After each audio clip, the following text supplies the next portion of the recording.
Hey guys, I'm Heidi Priebe. Welcome back to my channel, or welcome if this is your first time here. On this channel, we talk quite a bit about how to have healthier relationships with ourselves and other people. And today I want to talk about a topic that has been a very buzzy word on the internet, I would say this week, but for quite some time before this point as well. And that word is boundaries. So I think that when it comes to boundaries, a lot of us are very confused about how the term is being used in pop culture lately. So we seem kind of collectively unclear about whether a boundary is something that we will do, whether it's a way that we can ask other people to shape their behavior. And today I want to talk about how I like to think of boundaries. So this is not the definition of boundaries, it's just the one that I have found most helpful and most workable when it comes to maintaining the health of my relationships with myself and other people. So I remember many years ago when I was kind of in the thick of my attachment wounding, I wasn't really finding my way out of it yet, I was expressing frustration to the therapist that I was working with at the time that my boundaries were making me miserable. Like I was like, look, I just keep putting up more and more walls in my life, and I feel like I'm just getting lonelier and lonelier. And she looked at me and went, well, your boundaries are supposed to make your life better. So ask yourself what the point is of putting these boundaries in place, and how are you actually going to use those boundaries to get more of what you want out of your relationships? And to me, that was kind of a perspective shift. At the time, I didn't really know what to do with it because I didn't know how to set boundaries from my authentic self. And so today we're going to talk about what that looks like. At this point in my life, I think of the term boundary in the most literal sense possible, which is something that I like to do with psychological terms when I notice that the public is kind of running away with them and making them mean a whole bunch of different things. I like to look at the literal word that the term originated from. So if you look up the word boundary in the dictionary, one of the first definitions you get is a line that marks the limits of an area. And I actually love that definition when it comes to our own psychology. I like to think of boundaries as the limits of our own authenticity. So, if I am operating within my boundaries, I'm operating in a way that is true to who I am. I'm in a place where I'm sharing myself authentically, where I'm being honest about my reactions to things, where I'm letting other people know in a true, direct way what I am and am not happy to take on and do, and I'm not having to alter my behavior in any significant way in order to stay in relationship. Now, that doesn't mean that I'm not willingly doing favors for people or finding ways to show up for the people in my life, but if I'm operating within the boundaries of my authenticity, it means that I'm doing all of that because I actually want to, and because it brings me a sense of joy to be able to be there for the people I'm close to, not because I said yes to something when I really meant no. So by this definition, and again, this is not the definition, it is a definition or a perspective on boundaries, boundaries are not something that we need to set. They are something that already exist. All we need to do is be clear with other people about where they lie. And sometimes the hardest part is being clear and honest with ourselves about where those boundaries lie. So I like to literally picture it like, okay, if my personality, if my authentic self were a property, my boundaries would be the fence that extends around my property so people can recognize what is my land and what is theirs. And a relationship without boundaries is kind of like two neighbors who don't know where one's land ends and the other's begins. So when I'm extending myself in a relationship, when I'm going too far outside of the boundaries of who I actually am in order to be accepted by someone else, or in order to please someone else, or because I feel like that's something I need to do to stay in relationship, not because it's something that I feel aligned with doing, now I'm operating outside of my boundaries. I've gone past the point of authenticity, and now I'm in self-erasure territory.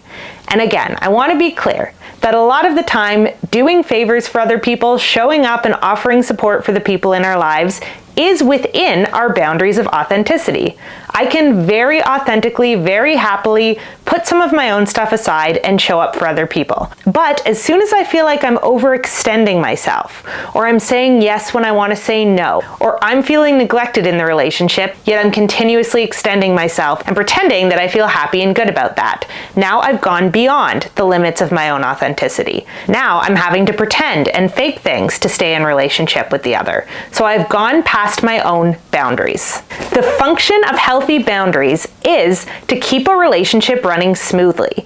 So making sure that everybody's dignity and authenticity is staying intact so that you can have a healthy relationship of equals rather than a resentment-laden relationship between two people who feel like they are not operating from their authentic selves. So this is why boundaries make our lives better. When we're able to recognize very clearly, here's where I end and someone else begins, or here's where my willingness to engage ends and my resentment begins, we're able to use that information to come up with creative solutions for how we can stay in contact with each other without feeling that chronic resentment. So one last time, boundaries are the limits of our authenticity.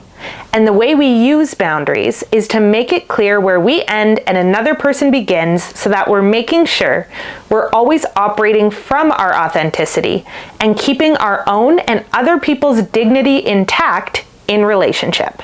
And because this has all been very theoretical so far, I want to go into a couple examples of what this actually looks like in practice. And I want to note, letting people know where our boundaries lie is inherently vulnerable in a lot of cases, because when we're setting a boundary, when we're letting someone know, here's the edges of my authenticity, here's as far as I can go without crossing over into resentment territory or self-abandonment territory, we're letting them really see us and understand what matters to us. And a lot of the time, because boundaries are such a hot topic online, I see people giving examples of boundaries and going, is this fair or reasonable to expect? And when you really look at the text, or when you really look at what that person is setting as a boundary, what it seems like to me is that they're not truly being vulnerable. So if I'm telling someone, I need you to talk to me in X, Y, or Z way, what I'm leaving out of that picture is the why behind that, right? When you speak to me like this, when you don't text me back, when we don't have good communication, I have a hard time feeling authentically connected to you. And when I don't feel connected to you, I don't feel particularly happy or close in our relationship. And I want our relationship to be close. But it's inauthentic for me to pretend that I feel close to you when actually I feel like you don't really know that much about me, or you're not taking that much of an interest in my life. Ergo, I'm kind of past my boundaries here. I'm kind of in this territory where I'm pretending to be happy in the relationship because I want to keep it alive, but I'm actually not happy. Right? That's letting someone know where our boundaries are. It's not demanding that they do something. It's just letting them know, here's what I need to actually feel happy and connected and close to you. If that's something you want too, then here, let me open the gate on the side of my boundaries and invite you inside. And if that's not something that you want, then we might need to renegotiate or figure something else out around how we relate to each other. Maybe we're more acquaintances than close friends or lovers, because that's what works for me, given the level of communication that feels authentic for you. But all of that is a pretty vulnerable thing to say, right? Letting someone know what we feel, what's authentic to us, and what feels like self-abandonment is pretty vulnerable. You're letting them see more of you, including what hurts you. But the good news, and we're going to get more into this, is that boundaries are also inherently self-protective. So we don't need to shame and blame other people for having different limits on their authenticity. We just need to be aware of where ours are, and then we need to be willing to show up for ourselves in that way. So if our inner child wants to run way over the limits of our authenticity and directly into self-abandonment territory in order to be close to somebody, it's our job to make sure that we are reining in that inner child so that we are keeping them safe. And this part can be really hard and painful to do in the short term, but in the long term, it makes all of our relationships function more smoothly. So, how do we set a boundary? How do we make clear to ourselves where the limits of our own authenticity lies? And then how do we communicate that to other people in a way that ideally makes our relationships function more effectively? So there's a series of questions that I like to ask myself when it's becoming apparent to me that a certain relationship might need some extra boundaries. And I'm going to go over what those are using a couple of examples so we can really walk through them. So the first question is, what do I want from this relationship? So why is it that I want to set a boundary in the first place? We don't try to set boundaries with people who we don't care about, right? If I'm having a conversation with someone for the first time and in the back of my head I'm thinking, I never want to see or speak to this person again, I have no interest in setting boundaries with them or making clear to them all of these things about what feels authentic to me and what hurts me. There's no point because I don't want them in my life. So if I'm needing to set a boundary with someone, there's a very good chance that the reason I want to set that boundary in the first place is because I want to be in relationship in some form with that person. That doesn't mean romantic relationship necessarily. It could be a friendship, a family relationship, a professional relationship, whatever it is. But making really clear in my own mind, in what capacity do I hope to keep this relationship alive in my life? What am I hoping it looks like on the other side of me setting these boundaries? Getting really clear on that is helpful because it helps us zoom out and look at the big picture. Instead of just looking at what isn't working, we need to be clear on what we do want and what we love about that relationship and why it's worth setting the boundary in the first place. So question number 1 is, what do I want out of this relationship? Why is it worth salvaging? And if we were able to salvage it, what would that ideally look like? Question 2 is, what is currently in the way for me when it comes to being able to have that type of relationship with this person? So if I want a super close connected friendship with this person, how is it possible that I don't have that? What's getting in the way of me feeling really close and connected to them? Question number 3 is, what would it take to get there? So what would need to change in order for us to move from this place where I feel disconnected or like I'm having trouble experiencing the type of relationship I want to have with this person, and the place where we have it? And finding the answer to this question is ideally a collaborative affair between you and the other person, but it doesn't hurt to ask yourself first so that going into a conversation with them, you have a little bit of an idea of what might need to happen, and you can contribute some potential solutions. And then question number 4, and this is where a lot of us try to jump to immediately when it comes to boundary setting, but I find it's helpful to kind of move here progressively, is if this person does not want to work with me on collaborating towards the type of relationship with them that I would like to have, what can I do to make sure that I'm keeping my inner child safe? So how do I make sure that my inner child, who might be willing to run way past the boundaries of my own authenticity in order to stay in connection with this other person, does not do that? How do I show up as my wise inner parent and negotiate with my inner child to explain to them that we need to stay within these certain boundaries, and that might mean feeling a bit of grief or pain over the limits that we need to set interpersonally, if and when it comes to that? And the kind of golden rule to ask yourself there is, what would make it possible for me to stay in connection with this other person without feeling resentment towards them? So how can I make sure that every time I see this person, I'm able to actually be present, engaged, and not distracted by past things I'm upset with them about, or whatever it is? What relationship structure would allow me to stay present, maximally alive, and minimally resentful every time I'm around this person? So to go over this, I'll give a couple of examples. Let's say that I have a friend who is super flaky. So we've made plans together a couple of times. I've gotten really excited about the plans. My inner child has gotten all pumped up. And then the morning of, they have bailed on the plans. How would I go about using this model of boundary setting to negotiate relationship norms with this friend? So the first question I would be asking myself is, what do I want out of this friendship? And if I'm going into a conversation with this friend, this part is going to be really important to make clear, because you want to have buy-in to see if you're working towards the same type of relationship or not. So I might start off a conversation by going, hey, you are my absolute favorite person to adventure with, and I really want us to plan fun trips together, to have a lot of quality time together, and I want to check if that's something that you want too.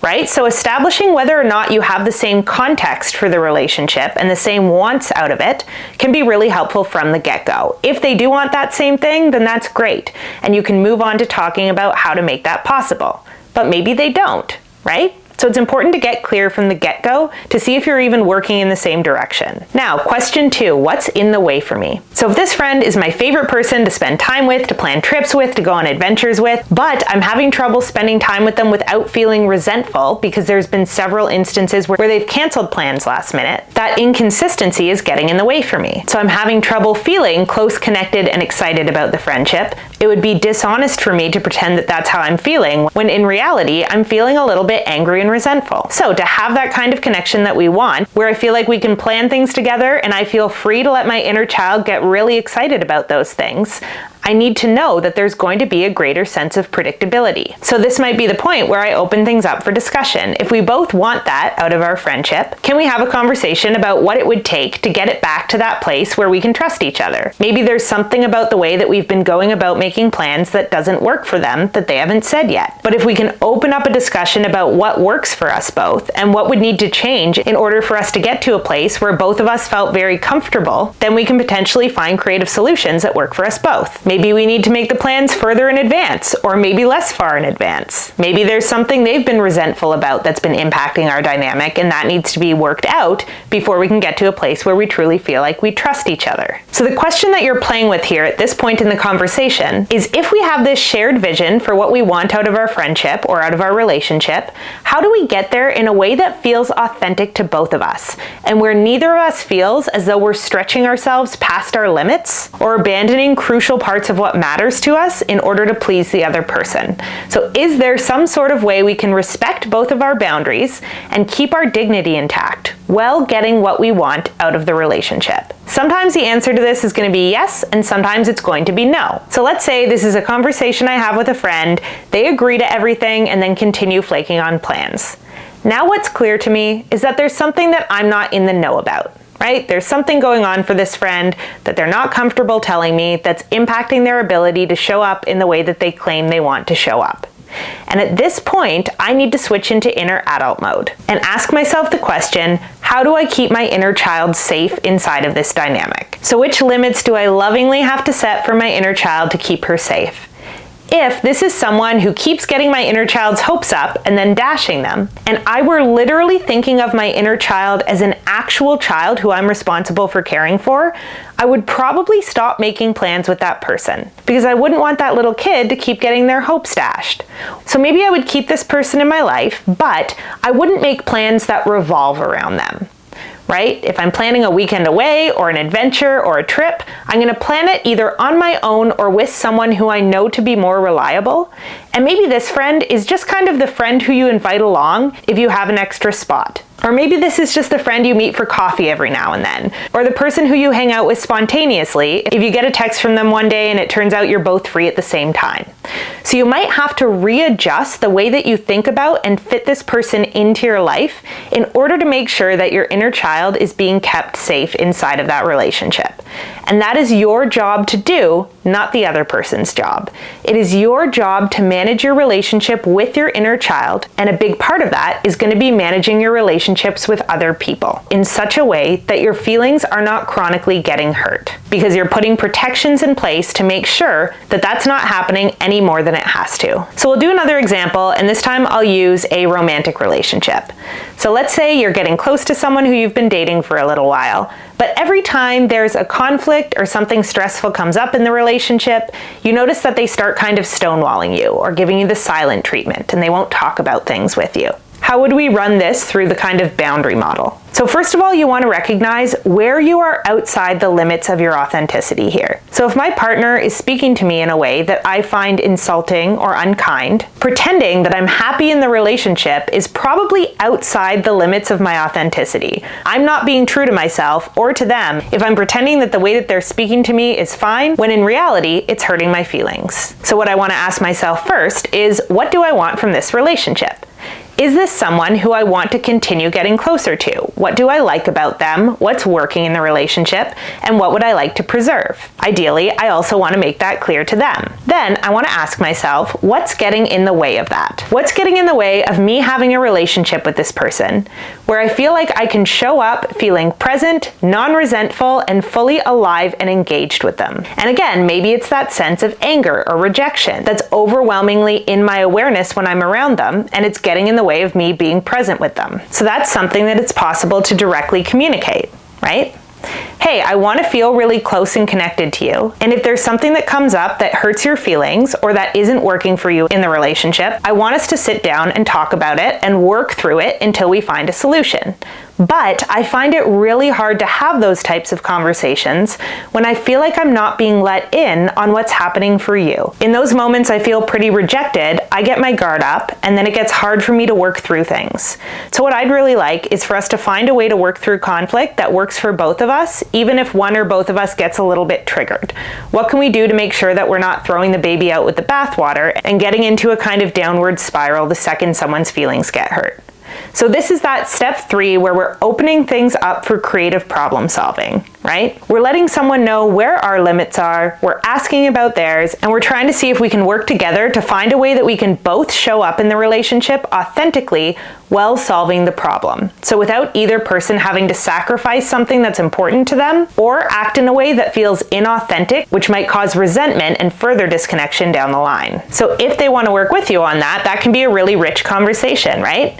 Maybe there's some way you're showing up that's triggering them or that they're struggling to process, and if you're both able to be communicative and flexible, you can figure out what works. But if they're not willing to work with you on that, then you have to look at how to keep your inner child safe. So if your inner child loves feeling close to this person, but gets really badly hurt every time they feel rejected or shut out or ignored or given the silent treatment, and there isn't an interpersonal willingness to work on that, now you have to look at how are you going to keep that child safe and what adjustments might you have to make interpersonally to make sure that you're doing that. So if this were a literal child, would you allow them to continuously get closer to someone who's super hot and cold, who's warm one day and then rejecting the next? Or would you need to sit down with your child and have a conversation with them about how that might not be the best person to be super close to, but maybe we can have them as more of an acquaintance? And in both cases, what's happening here is you're refusing to self-abandon. So you're refusing to go beyond the limits that are naturally there for you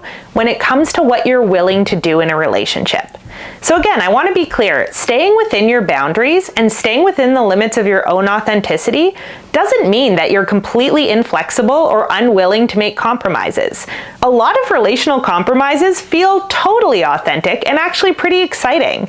Like, hey, I'm letting someone affect me a little bit, I'm learning through relationship, and I'm willing to both change and be changed through relationship. That's a wonderful thing when it's healthy. And how you can usually tell if a compromise is healthy or not is if you feel resentment about it or not. It feels really good to give inside of healthy reciprocal relationships. So if I'm part of a community of people who are constantly checking in on each other and doing each other favors, I'm probably not going to feel resentment if someone needs something from me one day and I go give it to them, because I know that there's a sense of natural give and take from the relationship, and it genuinely makes my life better, both to receive what other people have to offer and to give what I have to give and know that that thing is being received by people. So again, boundaries do not mean shutting people out. It means keeping yourself authentic and honest about what you like to give and receive, and what you are and aren't willing to do without growing resentful. So if our boundaries are working properly, they're going to be making our lives and our relationships a lot closer and more connected, because people are able to understand who we are, what matters to us, and which compromises we are genuinely happy to make for the sake of relationships. But in order to do that, we have to be both vulnerable enough with ourselves and other people to be honest about where our limits lie, and we have to be willing to protect ourselves enough to keep our inner children safe and not let them run too far past the limits of our authenticity because they want to stay in connection with someone. So like most things, setting boundaries is complicated and it takes a lot of self-work to get right, but at the end of the day, it is so worth it if what we want to have is authentic, connected relationships with other people where we can show up with total presence, total willingness, and total joy to both give and receive whatever it is that we want to give and receive out of our relationships. All right, that's all I have to say for today on the topic of what a boundary is and how to figure out where yours lie. As always, let me know in the comments what you're thinking, feeling, experiencing as you watch this video. I love you guys. I hope you're taking care of yourselves and each other, and I will see you back here again super soon.